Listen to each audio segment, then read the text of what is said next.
A Política Nacional de Resíduos Sólidos, apesar de ter mais de 10 anos que ela foi promulgada, a sua ação ainda é restrita. Muitos dos setores que obrigatoriamente teriam que trabalhar a favor de uma Política Nacional de Resíduos Sólidos, começando pelos próprios municípios, na questão do aterro sanitário, né, e não ter mais lixões, isso não acontece. Então nós temos ainda muitos municípios do Brasil que têm essa carência muito grande de você colocar esses resíduos nos locais corretos. Outra coisa importante que a gente precisa lembrar é que muito daquilo que nós lançamos fora, lixo, na verdade não é lixo. E numa economia circular, nós poderíamos muito bem atualizar e refazer aquilo que nós jogamos fora. Dentro dessas questões, uma questão que muito chama a atenção são os acordos setoriais que a Política Nacional de Resíduos Sólidos preconiza. Alguns setores avançaram muito, outros setores ainda patinam nessa questão. Para uma conversa com o setor de comércio aqui da cidade de Araraquara, eu recebo aqui nos estúdios da TV Uniária Toninho Delisa, que é o presidente do Sincomércio e que participa no FEComércio estadual das reuniões para se discutir quais os caminhos que o comércio vai ter que tomar para que a gente tenha uma melhora nas condições de diminuição de resíduos e principalmente, né, uma sustentabilidade na nossa cidade. Toninho, agradeço imensamente, né, o seu tempo, porque eu sei que é escasso e que você hoje está brigando demais com aquela questão, né, da nova política trabalhista, né, que está entrando em vigor e que muita gente não sabe nada sobre ela na realidade, tem muito diz-que-diz, mas agradeço de você estar aqui falando um pouco de um tema também que para você é um tema muito caro, que é a sustentabilidade, né? Então, muito obrigado pela sua vinda e eu queria que você começasse falando um pouquinho qual é a visão do comércio nessa questão da política nacional. Bem, obrigado, Adalberto, obrigado pela oportunidade. A gente discutir um assunto tão importante e que a gente vai colher isso lá na frente. Ou seja, eu acho que a gente já está colhendo isso, né? Hoje é muito simples o indivíduo, principalmente agora com a modernidade, com a coisa da informatização das máquinas, não é? Ou seja, da inteligência, da máquina inteligente, todo mundo comprando TV, comprando um monte de telefone celular, onde é que nós vamos jogar isso tudo fora, né?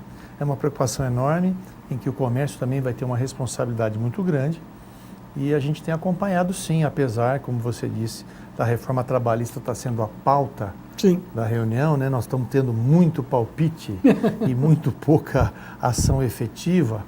É um país que está dividido por conta disso, mas muito mais importante do que a reforma trabalhista, ou tão quanto, é essa necessidade da conscientização ambiental, principalmente de um país jovem como o nosso, e que tem tantos recursos naturais, né? Então, nós da FEComércio, eu posso dizer pela FEComércio, nós somos uma sucursal aqui, e eu também sou membro da Câmara Brasileira de Gêneros Alimentícios em Brasília, na Confederação Nacional do Comércio, representando justamente o pequeno supermercado. Como que a gente vai poder trabalhar isso, sendo que alguns, como você bem disse, acordos setoriais já estão firmados e isso não está chegando na ponta da cadeia, né? Nós temos dois, que eu posso dizer bem até que adiantados, devido ao atraso geral de um programa que só não sai do papel, não se tem vontade política para se fazer, mas que estão bem adiantados, que é no setor do comércio, é o de pneus e baterias que já estão bem adiantados. O de óleo de cozinha, existe também uma política bem adiantada, que alguns supermercados já fazem essa coleta seletiva e com ganho para o consumidor. E agora entrou pilhas e baterias e nós acabamos de fechar semana passada, participamos da assinatura oficial dos eletrônicos. Então, esse ainda é no segundo momento, nós vamos ter que organizar a nossa cadeia efetiva para fazer esse recolhimento. O que falta, na minha ótica, são os PEVs, né? São o local adequado onde o consumidor vai descartar esse produto. E que, na verdade, não é a loja. Não é a loja. As pessoas falam assim, eu vou deixar a lâmpada na loja, eu vou deixar minha pilha na loja, mas não é isso o significado. O PEV, na realidade, a loja, nada mais é que a parte que nos cabe, que o comércio tem, é ceder o espaço para que a gente possa receber esse tipo de resíduo, né? Perfeito. Mas agora nós temos que ter o espaço adequado, né? Fazendo um parênteses aqui, eu estive na Alemanha no ano passado, qualquer pequeno supermercado, um supermercado de pequeno porte, como nós temos aqui, de 5 ou 6 checkouts, né? Existe uma máquina onde o indivíduo vai descartar o seu PET ou a sua latinha. A latinha, né, no Brasil, ela é bem remunerada, então funciona bem. Mas o PET vai lá, o indivíduo retira um cupom e ele tem um desconto pago pela própria empresa que faz o PET, né? Quer dizer, o consumidor tem uma consciência ecológica muito melhor do que a nossa. Então isso também ajuda muito. Não basta só você ter o espaço na loja ou no ponto de venda ao consumidor, se o consumidor também não faz a sua parte. A China encontrou, vamos dizer, um meio termo sobre isso, né? Ela criou nos metrôs de todas as cidades chinesas uma máquina que quando você leva o PET, você ganha um ticket para andar de metrô. Isso mesmo. Então, o governo descobriu que era mais barato fazer isso, pagar uma passagem pelo PET ali, do que ter que depois ir lá no Rio, depois lá na margem, retirar todo esse PET e transformar. Então, às vezes, o econômico parece muito forte, mas, como você disse, na Alemanha, em outros países também é assim, há um ganho social e também um ganho econômico. Sem dúvida nenhuma. Quer ver, a nossa cidade, a gente está falando da nossa realidade, nós temos as ferramentas para fazer isso. Temos a coleta seletiva, que é um dos pré-requisitos que as cidades são obrigadas a ter para poder fazer parte desse elo, desses acordos setoriais, mas é que ainda não funcionam bem. Temos aqui lacunas enormes com lâmpadas, temos aqui lacunas enormes ainda com eletroeletrônicos. Fizemos algumas tentativas caseiras e que deram bom resultado. Deram bons resultados econômicos para entidades aqui importantes, onde nós fizemos recolhimento de material eletroeletrônico. Houve um treinamento para os elementos dessa entidade desmontarem isso e arranjaram um parceiro que compram essas peças, porque é o que você falou no princípio, né? O lixo hoje é dinheiro. Opa! E muito dinheiro e dinheiro bom. Então tem que saber fazer. Então eu acho que nesse contexto todo, se cada um fizer o seu pedaço, a indústria principalmente ajudando a colocar e a viabilizar esses pontos de entrega voluntária, né, que é o tal do PEV. O comércio cedendo o seu espaço para que isso possa ocorrer. E o consumidor, nessa cadeia, entregando aquilo que ele acabou de consumir de maneira consciente e regular. Eu acho que aí todo mundo vai ganhar. Então, nós precisamos de muito investimento em educação, principalmente, porque é difícil você sair por aí e a gente está cansado de ver sofá, de ver tubo de televisão velha, pneus velhos jogados à margem de rios ou de estradas, porque o indivíduo acha que está resolvendo um problema, ele está transferindo ele de lugar, né? É isso que está acontecendo. E além de tudo, de transferir, isso pode gerar consequências na saúde dele, né? Porque você acaba trazendo vetores de doenças e ele acaba sendo mais prejudicado. Sem dúvida, é o que você falou, né? Aquela economia burra. Né? O indivíduo fala, não vamos gastar dinheiro agora com uma máquina para destruir as lâmpadas de mercúrio ou similares, mas nós vamos gastar muito mais, o governo vai gastar muito mais na saúde pública tratando de pessoas que tiveram mal por conta dessa história, né? Por conta de rios assoreados, por conta de dengue, que é o que a gente vai ver daqui a pouquinho com as chuvas que já estão começando agora. Então, é isso que falta um pouquinho mais de educação ambiental, um pouquinho melhor equacionar esse problema, que é um problema muito grave. Em termos de FEComércio, né, que representa todo o estado de São Paulo, e você acompanha as reuniões, vai participar, é ativo nisso, como que você vê de São Paulo para o interior essa questão, pelo FEComércio? É difícil falar do estado de São Paulo. O estado de São Paulo, ele puxa a economia e puxa essas coisas de uma maneira, sobretudo no país todo. O número, nas estatísticas que a gente vê na CNC, que eu vi a semana passada, dos PEVs instalados, obviamente São Paulo é o que mais se desponta. não é? Porque os investimentos são feitos aqui. Mas isso tinha que ser feito em larga escala, né? Nos menores municípios desse país, poderia ter essa consciência, porque ia ajudar de maneira sobremaneira. A FEComércio, através nós temos um departamento de sustentabilidade, que é chefiada pelo professor Goldenberg, que é um professor da USP, um idealizador, que criou um prêmio de sustentabilidade, sim, a nível do Brasil, da quais nós participamos, concorremos aí há 2 anos atrás, e que tem dado excelentes resultados e tem atingido quase que todo o Brasil. Mas eu acho, a minha modesta opinião, que a indústria investe pouco no seu quinhão, naquilo que ela deveria fazer, certo, que é na implantação desses PEVs, porque a indústria é a grande responsável também, principalmente na área das embalagens, porque hoje nada se transporta sem embalagem, sim, e a conscientização também do empresário, e que ele tem um papel fundamental, o empresário do comércio, nesse elo de ceder esse espaço, mas o espaço tem que ser adequado, e principalmente o consumidor que, ao descartar uma lâmpada, uma bateria de celular, uma pequena pilha de rádio, ou qualquer coisa que seja, um colchão, né? Se a gente for começar a falar em coisas grandes aqui, nós vamos chegar em geladeira, televisão de tubo aí, que agora, com as de LCD, que estão na moda, eu vejo os consumidores andando na rua com a TV nas costas, eu fico imaginando onde ele vai jogar aquela TV que está na casa dele velha e antiga, né? Então, ele tem que ter essa consciência e perguntar ao lojista, escutar, eu estou comprando um colchão, o que eu vou fazer com o meu velho? Sim. Então, isso vai começar a provocar uma situação muito interessante, onde o lojista vai começar a se ver obrigado a tomar a iniciativa, porque senão ele vai perder a venda.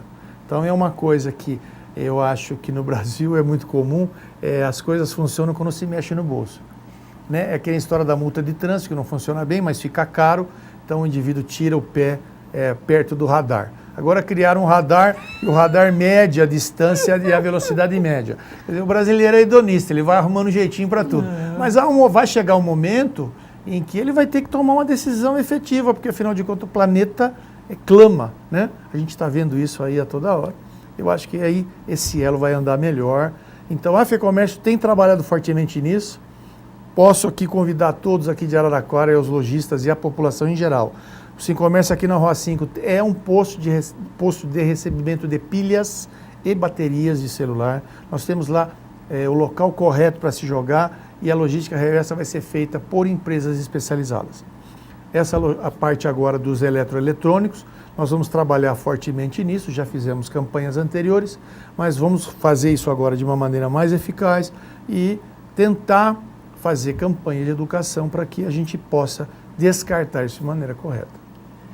A Alemanha é um país que estabeleceu um conceito de consumo consciente, em que as pessoas elas evitam embalagens, principalmente. O próprio supermercado tem um local que, quando você compra uma pasta de dente, para que levar a embalagem da pasta de dente? Então eu jogo lá, e daí a empresa vai dar uma destinação correta, né?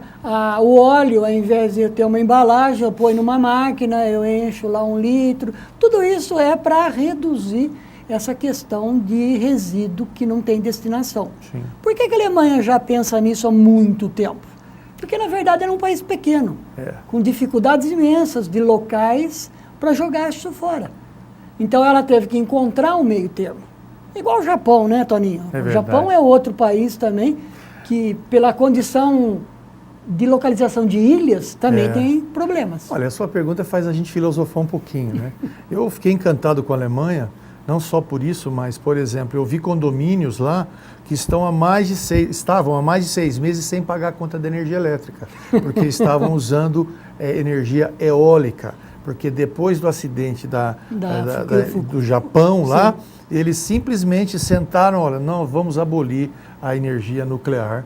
E eles tomam as decisões com uma facilidade muito grande. Mas por que eles chegaram lá e a gente não consegue? Eu acho o seguinte, né, eu vi aquilo de perto e estudando, eu sempre gostei muito de ver a história da Alemanha, apesar de muitas aberrações que ocorreram na história, mas ela foi reconstruída por mais de uma vez. E como? Então, toda vez que a humanidade sofre, a humanidade pena muito com a história, a gente tem uma evolução muito grande. Então, é assim que eu vejo a Alemanha. Então, e outro aspecto, na Alemanha hoje ela produz energia solar que as empresas acabam comprando porque a casa produz mais do que consome. Simples assim, a sacolinha lá é vendida. Se você quiser levar alguma coisa na sacolinha, você paga ela separado. Que é justamente para inibir o consumo desnecessário da embalagem. Há necessidade, na verdade, de uma conscientização. Sim. Mas, como você disse num certo momento, o Brasil ainda é um país muito jovem. É. Não passou ainda por alguns problemas que a Europa já passou. Né? Hoje, os Estados Unidos, com o presidente atual, é uma outra questão muito séria. Está amadurecendo em certos aspectos. Isso, e vai sofrer para poder amadurecer. É lógico que a gente não quer a tragédia que ocorreu lá aqui, mas essa conscientização se faz necessária porque nós somos o berço, né, o pulmão do mundo. Se a gente não tomar conta dele, vai ficar difícil. Vamos fazer um futurismo para poder encerrar. Como que você vê até 2020, 2010, essa questão? Melhor solucionada ou ainda engatinhando? Eu acho que a minha esperança é que nós tenhamos melhores caminhos, um caminho mais asfaltado, um caminho mais fácil de seguir. Né? Mas na realidade ainda nós teremos uma estrada toda esburacada e que vai ser difícil chegar lá. Chegaremos lá, mas vai ser bem difícil se não houver uma reforma estrutural na educação, principalmente, né? E a gente rever certos valores. E para isso precisa ter vontade política e precisa ter vontade de investimento em educação, senão não vai. Toninho, você poderia repetir aonde fica o Sim Comércio para as pessoas saberem, para poder trazer, né, muito adolescente que estuda aqui na região, Sim. Ele vai ter um local para poder jogar as pilhas, trazer de casa, porque normalmente em casa você tem um local imenso de pilhas guardadas. Poderia repetir telefone, alguma coisa? A nossa vasilha lá, o nosso recipiente para receber isso, todos estão lá. Fica aqui na Rua Voluntários da Pátria, esquina da Avenida São Paulo, onde é o SPC. Né? O Sim Comércio fica localizado ali. Ali na entrada nós temos o recipiente lá próprio, pode descartar ali a quantidade que for de baterias, de pilha de celular, vão ser muito bem recebidas então, e direcionadas de uma maneira correta. Então, faça isso, ajude a gente a preservar o planeta e ajude a gente a criar essa cultura da reciclagem. Toninho, muito obrigado. Se fosse possível, a gente ficaria batendo um papo aí muito tempo.